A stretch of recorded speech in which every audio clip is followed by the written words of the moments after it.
नमस्कार दोस्तों, knowledge max में आपका स्वागत है। मैं बहुत बार आपको बता चुका हूं कि म्यूचुअल फंड में कैसे इन्वेस्टमेंट करते हैं और कैसे उससे अच्छा रिटर्न लिया जा सकता है। कोई भी ऐसा इन्वेस्टर कोई भी ऐसा इन्वेस्टर जो डायरेक्ट शेयर मार्केट में पैसा नहीं लगा सकता है, जिसको उसकी नॉलेज नहीं है, जो उसमें टाइम नहीं देना चाहता है, उसके लिए म्यूचुअल फंड सबसे बेस्ट है। आज मैं आपको 7 ऐसी टिप देने वाला हूं जिसको लेके आप बेस्ट म्यूचुअल फंड सिलेक्ट कर सकते हैं अपने इन्वेस्टमेंट के लिए। और बेस्ट इन्वेस्टमेंट म्यूचुअल फंड क्यों सिलेक्ट करना है? क्योंकि 1% का भी अगर डिफरेंस आता है रिटर्न में, तो वो भी लॉन्ग टर्म में बहुत बड़ा डिफरेंस बन जाता है। उसके अलावा दोस्तों, अगर आपने अभी तक मिशन करोड़पति हमारा channel subscribe sorry WhatsApp group join नहीं किया, इसको ज्वाइन कर लीजिए। इसमें हर रोज लगभग अलग अलग तरह की चीजें मैं शेयर करता रहता हूँ, नॉलेज के लिए, पर्सनल फाइनेंस के लिए। तो उस वीडियो में आगे बढ़ने से पहले मैं आपको लीगल डिस्क्लेमर देना चाहता हूं कि ये वीडियो सिर्फ एजुकेशन पर्पस के लिए, किसी भी तरह का इन्वेस्टमेंट करने से पहले आप अपने विवेक से काम लें या फाइनेंशियल कंसल्टेंट की सलाह लें। ओके दोस्तों, मैंने जो कहा कि म्यूचुअल फंड में जब इन्वेस्टमेंट करते हैं तो म्यूचुअल फंड सिलेक्ट करना क्यों जरूरी है, मैं आपको दो अलग अलग स्कीम दिखा रहा हूँ। एक ये निप्पॉन इंडिया की स्कीम है, स्मॉल कैप फंड। एक आपको ये इन्वेस्को इंडिया फाइनेंशियल सर्विसेज की है, डायरेक्ट प्लान ग्रोथ। तो दोस्तों, इस स्कीम ने पिछले 5 साल में जनवरी 2020 से लेके और जनवरी 2024 तक आप देखेंगे लगभग 36.57% का रिटर्न दिया। ठीक है। वहीं इस तरफ इसी स्कीम ने जनवरी 2020 से लेके और जुलाई 2024 तक ही सिर्फ 19.33% का रिटर्न दिया। तो लगभग दोनों ने, दो आदमियों ने, अगर एक मिस्टर ए ने यहां शुरू किया अपना रिटर्न इन्वेस्टमेंट और बी ने इस फंड में शुरू किया यहां से इन्वेस्टमेंट, दोनों के रिटर्न में जमीन आसमान का फर्क होगा। जमीन आसमान का फर्क होगा। इसलिए अगर उस टाइम मिस्टर ए ने यहां पर समय लगा के इस फंड को सिलेक्ट किया होगा कुछ एनालाइज करके, तो उसको रिटर्न बहुत अच्छा मिलेगा। इसीलिए म्यूचुअल फंड जब आप इन्वेस्टमेंट शुरू करते हो, सिलेक्ट करना बहुत जरूरी है। तो मैं आपको बताता हूं 7 ऐसी टिप्स जिसको आप इस्तेमाल करके एक बहुत अच्छा म्यूचुअल फंड सिलेक्ट कर सकते हैं। पहली टिप, आइडेंटिफाई योर गोल।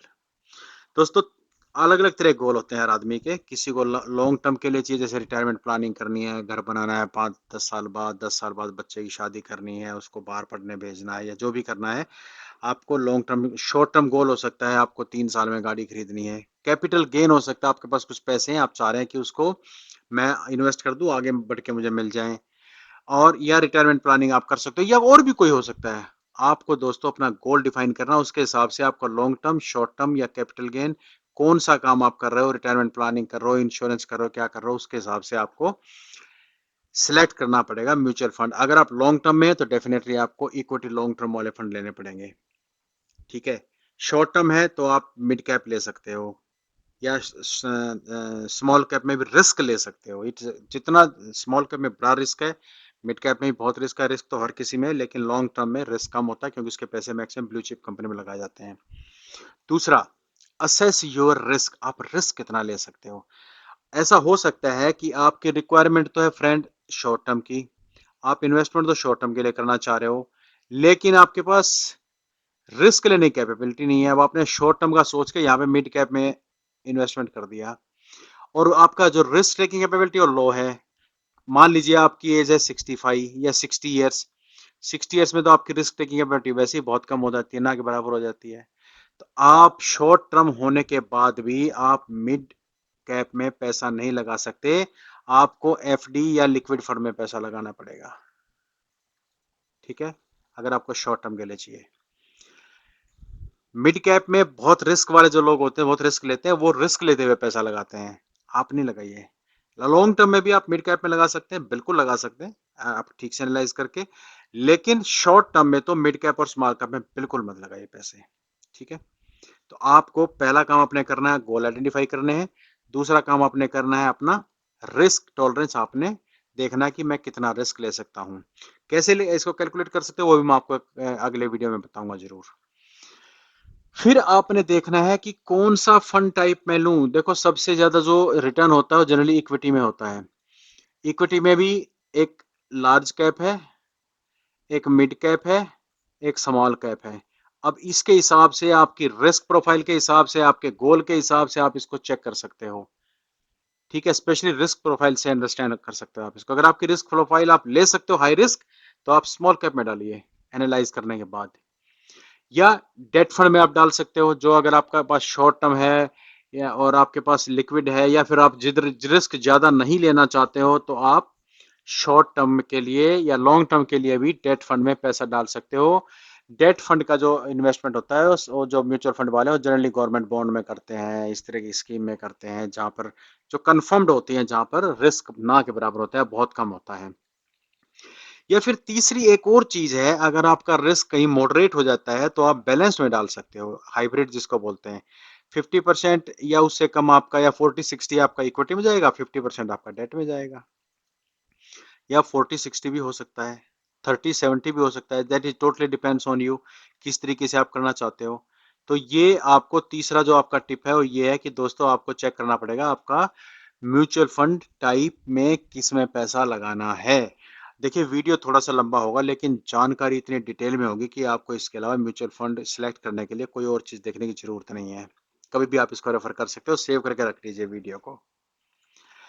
अगला है इवेलुएट फंड परफॉर्मेंस। अब क्या हुआ, आपने ओके, मेरा लॉन्ग टर्म गोल है, आपने डिसाइड कर लिया, मैं इसको साफ कर देता हूँ यहाँ से। लॉन्ग टर्म गोल आपने डिसाइड कर लिया, और आपने कहा कि यार मेरा रिस्क भी अच्छा खासा है, मैं रिस्क ले सकता हूँ, कोई दिक्कत नहीं है, मेरे पास समय है, मेरी एज अभी 40 ईयर है सिर्फ, फॉर एग्जाम्पल। और इसमें आपने कहा ओके, मैं आई विल गो फॉर 70-30, 70% जाऊंगा मैं इक्विटी में, और 30% जाऊंगा मैं डेट में। इसका मतलब मैंने बैलेंस ले लिया एक तरीके का, कंप्लीटली बैलेंस नहीं, लेकिन अपने आप एनालाइज करके 70% इक्विटी ले लिया, 30% मैंने डेट ले लिया। अब आपको दोस्तों, जो इक्विटी में आपने सेलेक्ट किया, मान लो फंड 1 किया, फंड 2 किया, फंड 3 किया, 3 फंड आपने इक्विटी में किया आपने, और 2 फंड आपने डेट में किए।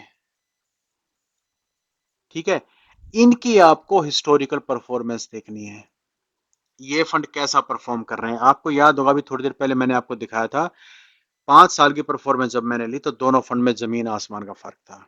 आप कम से कम 5 साल की परफॉर्मेंस जरूर देखिए, नहीं तो 3 साल की तो जरूर देखिए। 3 साल की परफॉर्मेंस आपको अच्छा खासा एक एक तरीके से आइडिया दे देती है कि ये फंड कैसा करने वाला है भविष्य में। ठीक है, बेंचमार्क इंडेक्स। अगर कोई फंड फाइनेंस का है, तो आप बैंक निफ्टी से देखिए कहाँ चल रहा है। कोई फंड मेटल का है, तो मेटल के इंडेक्स से देखिए कहाँ चल रहा है। तो उस इंडेक्स से उसको ऊपर होना चाहिए। अगर इंडेक्स के बराबर है नीचे, तो इससे ज्यादा इंडेक्स फंड ले लेता मैं, क्योंकि एक्सपेंस रेशियो भी क्यों दूंगा फालतू।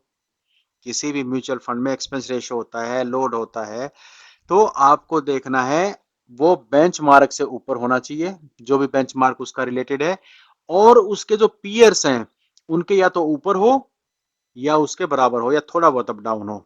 और भी कई फैक्टर होते हैं, सिर्फ रिटर्न पे नहीं होता है, तो वो भी आप चेक कर सकते हो। और कंसिस्टेंट रिटर्न होना चाहिए, ऐसा नहीं कि एक बार यहाँ गया, फिर नीचे आ गया, फिर ऊपर गया, फिर नीचे आया, फिर ऐसे चल गया, फिर नीचे आया, ये बेकार है। कंसिस्टेंट रिटर्न आपको होना चाहिए कि वो धीरे धीरे ग्रो कर रहा है, मतलब ऐसे ऐसे मैं ये भी नहीं कह रहा कि स्ट्रेट ग्रो जाए, ऐसे ऐसे ऐसे ऐसे ऐसे ऐसे ऐसे ग्रो करता जा रहा है वो। ठीक है, तो ये कंसिस्टेंट रिटर्न है, कंसिस्टेंट आपको कंसिस्टेंटली लगातार आपको रिटर्न दे रहा है। अब ये चीज भी आपको देखनी होती है, फंड मैनेजर्स का track record. Fund manager experienced होना चाहिए, उसके पास्ट परफॉर्मेंस को आपको चेक करना चाहिए। हालांकि इस पे मैं थोड़ा सा एक अपना अलग व्यू रखता हूँ भाई, कोई भी फंड मैनेजर जब बनेगा, पहली बार किसी न किसी फंड हाउस में तो जाएगा, कभी न कभी अपना करियर स्टार्ट करेगा। अगर आप हर बार एक्सपीरियंस देखने लगोगे, तो जो नया फंड मैनेजर, उसको तो कभी मौका मिलेगा ही नहीं। ठीक है, हाँ, उसकी परफॉर्मेंस आपको देखनी चाहिए, ये एक पैरामीटर है जो आपको थोड़ा कॉन्फिडेंस देता है, ये मैं इसको मस्ट नहीं मानता हूं। अगर आपने हिस्ट्री चेक कर ली, ये चेक कर ली, तो डेफिनेटली यार उसका तो फिर फंड चल ही रहा है ना, अच्छा, उसका तो फंड चल ही रहा है। आप वहां पे आप फंड मैनेजर का परफॉर्मेंस देखो ना देखो, से क्या फर्क पड़ा, परफॉर्मेंस तो दिख रही है साफ साफ।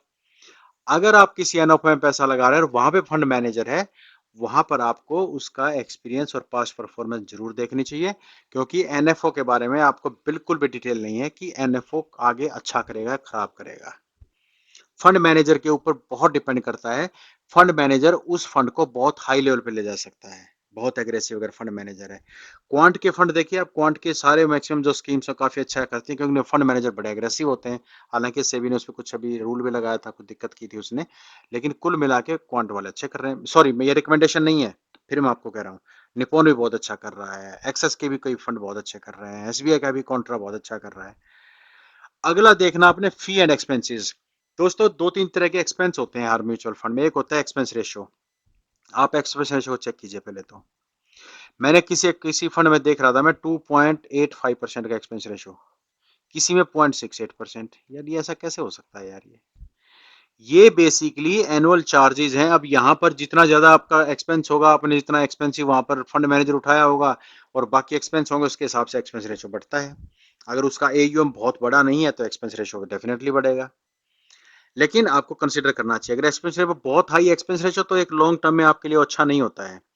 अगर मान लो 3% है तो 3% यानी आपका 100 रुपए में से 97 रुपीज इन्वेस्ट होंगे, 3% 3 रुपए तो निकल ही गए हर साल। ये प्रॉब्लम है ना ये। ठीक है, और दूसरा आप देख रहे हैं एग्जिट लोड। कई बार म्यूचुअल फंड में क्या होता है कि अगर आप 1 साल से पहले बंद करते हैं तो उस पर 1% लगेगा, 1 महीने से पहले बंद करते हैं 1% लगेगा, स्विच करते हैं 1% लगेगा, ऐसा। तो आपको एग्जिट लोड देख लेना, ऐसा ना हो आपने स्कीम लॉन्च की, आपने शुरू किया, आप स्कीम ने अच्छा परफॉर्मेंस नहीं दिया, अगर एनएफओ में पैसा लगाया, बाद में आप उसको स्विच करना चाह रहे हैं, कर नहीं सकते क्योंकि एग्जिट लोड उसमें 1%, तो 1% का नुकसान तो ऐसे ही हो गया। पता चला रिटर्न भी उसने नहीं दिया। जैसे अभी डिफेंस, एचडीएफसी डिफेंस फंड है, वो रिटर्न नहीं दे रहा है लेकिन एक्सपेंस रेशियो तो है उसमें, एग्जिट लोड भी है, 3 साल से पहले तो आप जा ही नहीं सकते मेरे ख्याल से, तो जहां तक मैं उसका स्टडी करके आपको बता सकता हूँ। हालांकि फंड अच्छा है, मैं फिर भी कहूंगा फंड अच्छा है जिस तरीके से भारत का डिफेंस सेक्टर काम कर रहा है। अगला, डाइवर्सिफाई योर इन्वेस्टमेंट। दोस्तों ये बहुत इंपॉर्टेंट चीज है। सारा पैसा एक फंड में ना डालें, चाहे उसने सबसे टॉप परफॉर्मेंस दी हो। आपको ध्यान रखना है कि फंड को डिवाइड करें, फंड हाउसेस को भी डिवाइड करें। सारा पैसा एक फंड हाउस में ना डालें, फंड हाउसेस को भी डिवाइड करें, स्कीम्स को भी डिवाइड करें। बेस्ट जो आपको अच्छी लगती है उसमें आप डालिए एनालिसिस के बेस पे, लेकिन एक जगह मत डालिए। Don't put all your eggs into one basket. ये वॉरेन बफेट का स्टैंडर्ड रूल है, एक जगह पैसा नहीं लगाना है। और कोशिश कीजिए ये तो कि इक्विटी, डेट और हाइब्रिड इन सब में आप डालें। सिर्फ इक्विटी में ज्यादा रिटर्न लेने मत डालिए, क्योंकि हो सकता है कि कोई ऐसा समय शेयर मार्केट लौट जाए और आपका इक्विटी भी लौट जाए। सारा डेट में लगाएंगे रिटर्न नहीं मिलेगा, हाइब्रिड में लगाएंगे तो ग्रोथ अच्छी होगी, कम होगी लेकिन इक्विटी से। तो आप डिवाइड कर दीजिए इसमें ना, तीनों में डिवाइड कर दीजिए। और last, review and monitor your investment. दोस्तों हर महीने नहीं तो क्वार्टर में आपको अपने इन्वेस्टमेंट को मॉनिटर करना है, रिव्यू करना है। क्या वो सही परफॉर्मेंस दे रहे हैं? आपको स्विच करने की जरूरत तो नहीं है, रिडीम करने की जरूरत तो नहीं है, और ज्यादा पैसा डालने की जरूरत तो नहीं है, पैसा निकालने की जरूरत तो नहीं है। सारे डिसीजन आप ले सकते हो जब आप उसको मॉनिटर करोगे। जिस चीज को आप मॉनिटर करते हो उस पर आप डिसीजन भी ले सकते हो। ओवर मॉनिटर मत करना, बस पता चला रोज खोल के बैठ गए, यार ये तो 10 रुपए कम हो गया, यार ये तो 8 रुपए कम हो गया। नो, एटलीस्ट एक महीने में, लगभग एक महीने में कीजिए और क्वार्टरली कीजिए, नहीं तो अपने इन्वेस्टमेंट को मॉनिटर करते रहिए। दोस्तों ये 7 टिप है और 8वां एक रिक्वेस्ट है। ये रिक्वेस्ट है मॉनिटर करने वाली, आप उसको जरूर इंप्लीमेंट करना जब भी किसी म्यूचुअल फंड में इन्वेस्टमेंट करें। और म्यूचुअल फंड में इन्वेस्टमेंट जरूर करना, जितना जल्दी शुरू करोगे उतना बेस्ट रिटर्न आपको मिलेगा। 18 साल का होते रिटर्न शुरू कर दीजिए, एज होते ही शुरू कर दीजिए, जबरदस्त रिटर्न मिलेगा आपको जब लॉन्ग में जाएंगे। और ये इवेल्युएट कीजिए इन चीजों पे, इन टिप्स को मॉडिफाई कंसिडर करके अपने म्यूचुअल फंड में पैसा लगाइए, एसआईपी कीजिए, जो भी आपको करना है। और नॉलेज मैक्स को जरूर सब्सक्राइब कर लीजिए, बेल आइकन दबाना मत भूलना, ताकि आपके पास अलर्ट के रूप में हमारा चैनल का जो वीडियो है वो आता रहे। Thank you, thank you very much, take care, Jai Hind.